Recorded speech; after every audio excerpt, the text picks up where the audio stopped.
অন্যদিকে ডক্টর ইউনূসও ফলপ্রসূ আলোচনার জন্য তারেক রহমানকে কৃতজ্ঞতা জানান। তবে এখানে একটি গুরুত্বপূর্ণ বিষয় হলো এটা একটি যৌথ বিবৃতি, অর্থাৎ শুধু ইউনূস নন বরং তারেক রহমানও একই বার্তার অংশীদার। বিবৃতিতে বলা হয়েছে, যদি সব প্রস্তুতি সম্পন্ন হয় তবে 2026 সালের রমজান শুরুর আগের সপ্তাহে নির্বাচন অনুষ্ঠিত হতে পারে। ক্যালেন্ডার অনুযায়ী 2026 সালের রমজান শুরু হবে 17 ফেব্রুয়ারি।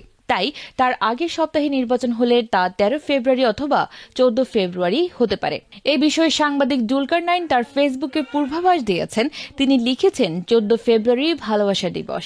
এই দিনে সঠিক জায়গায় ভালোবাসা পৌঁছানো হবে বিচক্ষণতার পরিচায়ক। অনেকে বলছেন নির্বাচন 12 ফেব্রুয়ারিও হতে পারে।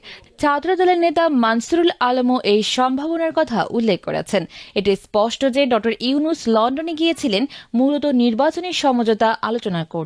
এটি কোনো আনুষ্ঠানিক রাষ্ট্রীয় সফর ছিল না, যা সাংবাদিক আরিফুজ্জামান তুহিন আগেই উল্লেখ করেছিলেন।